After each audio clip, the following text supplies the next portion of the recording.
महाभारत के महान पात्रों में से एक अश्वत्थामा का जीवन रहस्य और शाप से भरा हुआ है।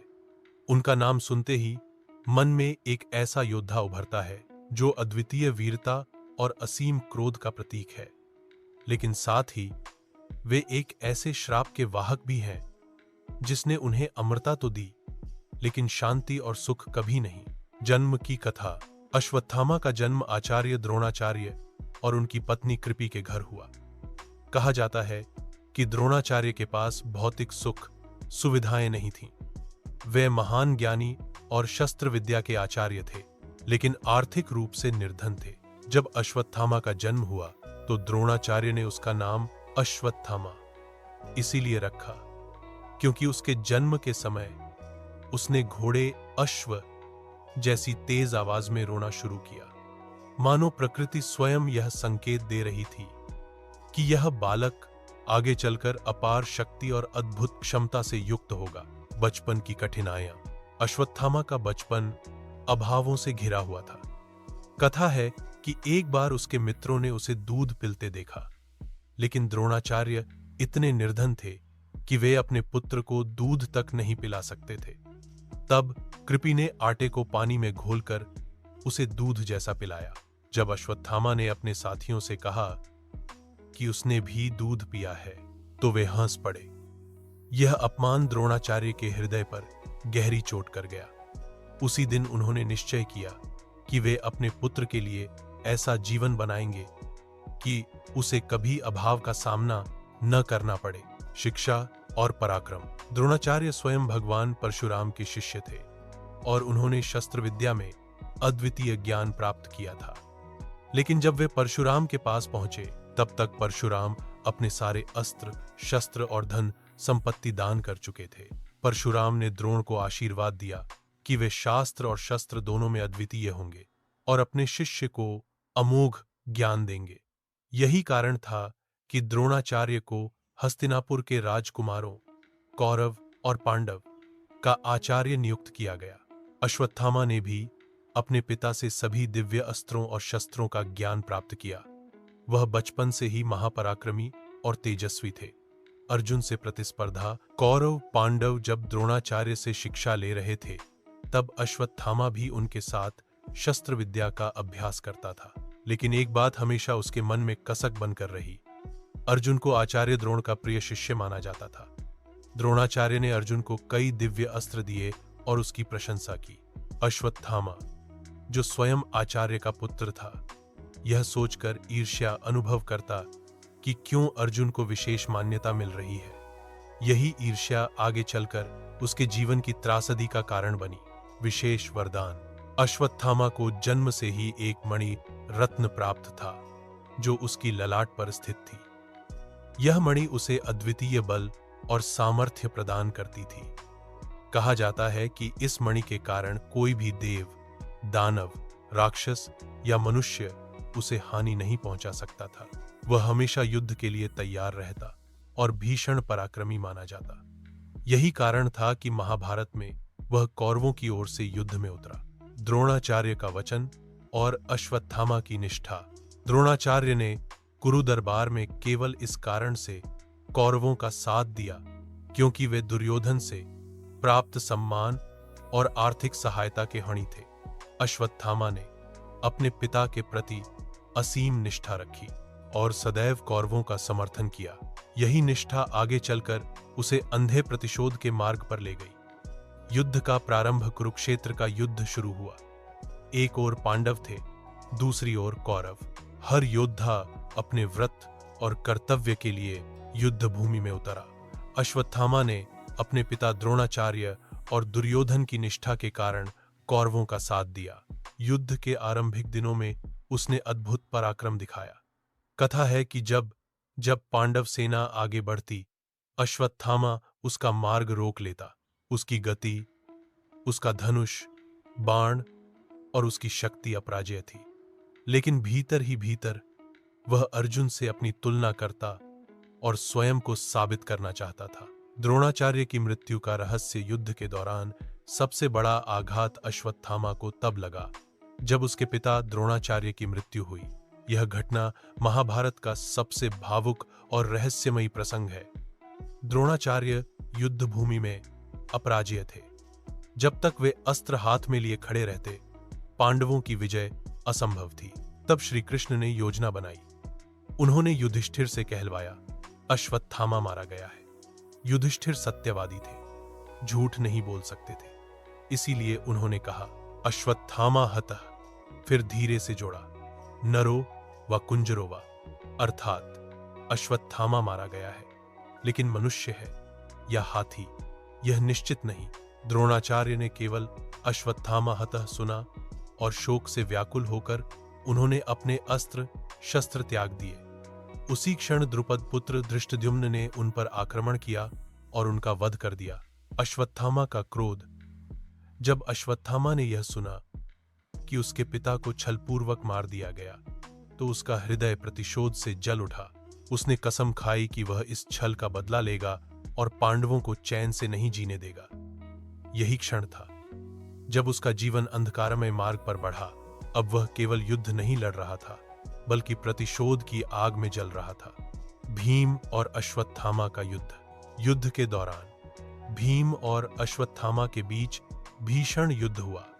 भीम गदा के महारथी थे और अश्वत्थामा धनुष, बाण और तलवार दोनों में दक्ष। दोनों के बीच कई बार मुठभेड़ हुई, लेकिन निर्णायक परिणाम नहीं निकला।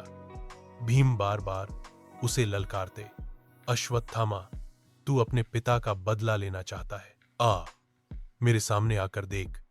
लेकिन हर बार अश्वत्थामा अपनी चतुराई और अस्त्रों की शक्ति से भीम को रोके रखता। कौरव सेना का विनाश। समय बीतता गया। एक एक कर कौरवों के महारथी धराशायी होते गए। भीष्म गिरे, द्रोणाचार्य मारे गए, कर्ण भी अर्जुन के बाण से मृत्यु को प्राप्त हुए। अंत में केवल दुर्योधन और कुछ योद्धा शेष बचे। दुर्योधन बुरी तरह घायल हो चुका था। वह अपने प्राण बचाने के लिए झील में छिप गया। यही वह समय था जब अश्वत्थामा, कृपाचार्य और कृतवर्मा, ये तीन ही कौरव पक्ष के प्रमुख योद्धा बचे। दुर्योधन और अश्वत्थामा की प्रतिज्ञा। अश्वत्थामा अपने स्वामी दुर्योधन के पास पहुंचा। दुर्योधन ने कराहते हुए कहा, अश्वत्थामा, मेरे सभी भाई मारे गए। पांडवों ने छल से यह युद्ध जीता है। तू मेरा सच्चा मित्र है। वचन दे कि तू मेरे अपमान का बदला लेगा। दुर्योधन की वेदना और क्रोध देखकर अश्वत्थामा की आत्मा झकझोर उठी।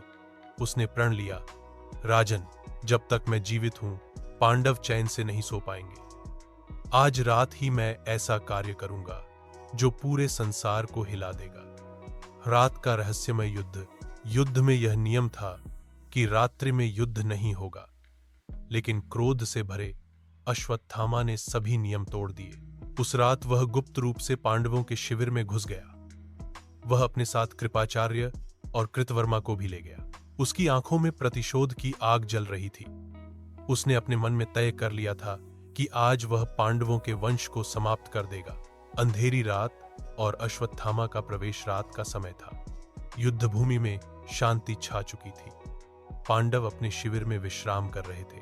द्रौपदी के 5 पुत्र उपपांडव भी अपने अपने तंबुओं में गहरी नींद में थे, लेकिन अश्वत्थामा के हृदय में तूफान मचा था। वह अपने साथ कृपाचार्य और कृतवर्मा को लेकर पांडव शिविर के समीप पहुंचा। उसकी आंखों में प्रतिशोध की ज्वाला दहक रही थी। अचानक उसने अपने मन में एक विचार लाया, यदि पांडवों को मारना कठिन है, तो क्यों न उनके वंश को ही समाप्त कर दूं? उनके पुत्रों को मारकर मैं उन्हें ऐसा आघात दूंगा जो कभी न मिटेगा। अब्दभरहार शिव का आह्वान। कथा है कि शिविर में प्रवेश करने से पहले अश्वत्थामा ने भगवान शिव का आह्वान किया। उसने घोर तपस्या की और शिव से शक्ति प्राप्त की। कहा जाता है कि उसने एक भीषण रूप धारण किया, मानो स्वयं काल उसका मार्गदर्शन कर रहा हो। भगवान शिव ने उसकी प्रतिज्ञा में साथ दिया, किंतु चेतावनी भी दी, अश्वत्थामा, प्रतिशोध की आग तुझे अमर कर देगी, पर यह अमरत्व तुझे सुख नहीं देगा। याद रख, आज का कर्म तेरा जीवन बदल देगा। लेकिन अश्वत्थामा ने इस चेतावनी को अनसुना कर दिया। उपपांडवों का वध। अश्वत्थामा शिविर में घुसा। वह धीरे धीरे उन तंबुओं तक पहुंचा जहां द्रौपदी के 5 पुत्र सो रहे थे। वे युद्ध से थके हुए थे और गहरी नींद में थे। अश्वत्थामा ने बिना दया किए एक एक कर उन सभी को मार डाला। उनकी करुण चीखें भी बाहर न निकल सकी। कुछ ही क्षणों में पांचों पांडव काल के ग्रास बन गए। अश्वत्थामा के हृदय में कोई करुणा नहीं थी। उसे लगा जैसे उसने अपने पिता द्रोणाचार्य की मृत्यु का बदला ले लिया हो। शिविर में हाहाकार। सुबह जब शिविर में लोगों ने यह दृश्य देखा तो चारों ओर हाहाकार मच गया। पांडव स्तब्ध रह गए। द्रौपदी का हृदय रो उठा, हे माधव, मेरे 5 पुत्रों को किसने मारा? जब सत्य का पता चला कि यह कृत्य अश्वत्थामा ने किया है तो पांडवों की आंखों में क्रोध की अग्नि जल उठी। द्रौपदी ने शपथ ली, जब तक अश्वत्थामा को पकड़ा न जाए, जब तक उसका दंड न मिले, मैं चैन से नहीं बैठूंगी। पांडवों का अश्वत्थामा की ओर प्रस्थान। पांडव और श्री कृष्ण अश्वत्थामा को पकड़ने के लिए निकल पड़े। अश्वत्थामा जान गया कि अब उसका अंत निकट है। वह भयभीत होकर जंगलों में भागा और ऋषियों के आश्रम की ओर शरण लेने लगा। लेकिन पांडवों का क्रोध शांत नहीं हुआ। वे उसका पीछा करते हुए आश्रम तक पहुंच गए। ब्रह्मास्त्र का प्रयोग अश्वत्थामा ने देखा कि पांडव उसके निकट पहुंच गए हैं। वह जानता था कि उनसे युद्ध करना कठिन है, इसलिए उसने अपना अंतिम अस्त्र उठाया, ब्रह्मास्त्र। उसने मंत्र उच्चारित किए और ब्रह्मास्त्र छोड़ दिया। पूरे आकाश में अग्नि छा गई। पृथ्वी कांप उठी, नदियां उफान पर आ गईं, मानो प्रलय आने वाला हो। पांडवों ने भी स्थिति को भांप लिया। अर्जुन ने भी श्री कृष्ण की अनुमति से ब्रह्मास्त्र छोड़ा। 2 ब्रह्मास्त्र आपस में टकराने वाले थे। सारा ब्रह्मांड विनाश की ओर बढ़ रहा था। 2 ब्रह्मास्त्र आपस में टकराने वाले थे। तभी महान शिव्यास और नारद वहां प्रकट हुए। उन्होंने हाथ उठाकर दोनों अस्त्रों को रोक लिया। शिव्यास ने कठोर स्वर में कहा, अश्वत्थामा, क्या तू जानता है कि तूने क्या किया है? तेरे क्रोध ने निर्दोष बच्चों का वध किया है। अब तू इस संसार में कभी शांति नहीं पा सकेगा। फिर उन्होंने अर्जुन से भी कहा, वत्स अर्जुन, ब्रह्मास्त्र को लौटाओ, अन्यथा यह धरती नष्ट हो जाएगी। अर्जुन ने ब्रह्मास्त्र को वापस खींच लिया, लेकिन अश्वत्थामा उसे वापस नहीं ले पाया। मणि का छिन जाना। अर्जुन ने अश्वत्थामा को बांध लिया और उसके ललाट से वह दिव्य मणि निकाल ली, जो उसे अजेय और शक्तिशाली बनाती थी। मणि निकलते ही उसका तेज फीका पड़ गया। उसका चेहरा कांतिहीन हो गया। वह साधारण मनुष्य की भांति दिखने लगा, किंतु भीतर उसका क्रोध और पीड़ा और भी अधिक बढ़ गई। श्री कृष्ण ने गंभीर स्वर में कहा, अश्वत्थामा, तूने निर्दोष बच्चों का वध किया है। तूने स्त्रियों के आंचल को सूना किया है। अब तू इस पृथ्वी पर अमर रहेगा, परंतु अमरता तुझे सुख नहीं देगी। तेरा शरीर सदा घावों से पीड़ित रहेगा। तेरे माथे से रक्त और मांस का रिसाव कभी नहीं रुकेगा। तू लोगों के बीच घृणा का पात्र बनेगा। कोई तुझे आश्रय नहीं देगा, कोई तुझे सम्मान नहीं देगा। श्राप की घोषणा। भगवान कृष्ण ने अपने शब्दों में वह श्राप सुनाया जिसने अश्वत्थामा को रहस्य और भय का प्रतीक बना दिया। तू इस पृथ्वी पर चिरंजीवी रहेगा जब तक कलयुग समाप्त नहीं होता। तू हर जगह भटकेगा, किंतु कहीं घर नहीं पाएगा। तेरा शरीर असहनीय पीड़ा से ग्रस्त रहेगा। तू मुक्ति की कामना करेगा, पर मृत्यु तुझे कभी नहीं मिलेगी। यह सुनकर अश्वत्थामा की आंखों से आंसू बह निकले। उसने प्राणांत की इच्छा की, किंतु उसे समझ आ गया कि अब यह असंभव है। अमर यात्री की कथा। श्राप के बाद अश्वत्थामा का जीवन एक अनंत पीड़ा की गाथा बन गया। वह युद्धभूमि से दूर चला गया और घने जंगलों, पहाड़ों और गुफाओं में भटकने लगा। कहा जाता है कि उसके माथे का घाव आज भी रिसता है और उसकी देह से असहनीय दुर्गंध आती है। भारत की कई लोक कथाओं में वर्णन है कि अश्वत्थामा आज भी जीवित है। कभी वह हिमालय की गुफाओं में साधना करते ऋषियों के पास दिखाई देता है, कभी किसी प्राचीन मंदिर में दर्शन देता है। रहस्यमयी दर्शन लोक कथाओं के अनुसार कई साधु, संतों और ग्रामीणों ने अश्वत्थामा के दर्शन होने का दावा किया है। मध्य प्रदेश के बुरहानपुर के एक शिव मंदिर में लोग कहते हैं कि सुबह सुबह वहां ताजा फूल और पूजा के निशान मिलते हैं, जबकि कोई मनुष्य अंदर नहीं जाता। गांव वाले मानते हैं कि यह पूजा अश्वत्थामा करता है। कुछ लोग कहते हैं कि हिमालय की बर्फीली गुफाओं में एक लंबा चौड़ा घायल सा पुरुष दिखाई देता है जो पल भर में गायब हो जाता है। उसकी आंखों में गहरी वेदना और घाव से बहता रक्त उसका परिचय कराते हैं। कहा तो यहां तक जाता है कि जो भी उससे मिलने की कोशिश करता है वह भयभीत होकर लौट आता है, क्योंकि अश्वत्थामा का आभामंडल असहनीय होता है। श्राप का रहस्य और भविष्य पुराणों में उल्लेख है कि अश्वत्थामा, परशुराम, हनुमान, विभीषण, कृपाचार्य, बलि और व्यास, ये 7 महापुरुष चिरंजीवी हैं। इनमें से प्रत्येक का जीवन किसी महान कारण के लिए शेष रखा गया है। अश्वत्थामा के विषय में कहा जाता है कि जब कल की अवतार प्रकट होंगे तब वह उनके साथ प्रकट होगा। कहा जाता है कि कल्कि को शस्त्र विद्या का उपदेश अश्वत्थामा ही देगा, क्योंकि वह द्रोणाचार्य का पुत्र है और शास्त्रों का अद्वितीय ज्ञाता। कथा का संदेश। अश्वत्थामा की कथा हमें यह सिखाती है कि प्रतिशोध अंधकार की ओर ले जाता है। जिस मनुष्य ने क्रोध और बदले की भावना से निर्दोषों की हत्या की, वह स्वयं अमर होकर भी मृत्यु से भी अधिक पीड़ा में जीने को अभिशप्त हुआ।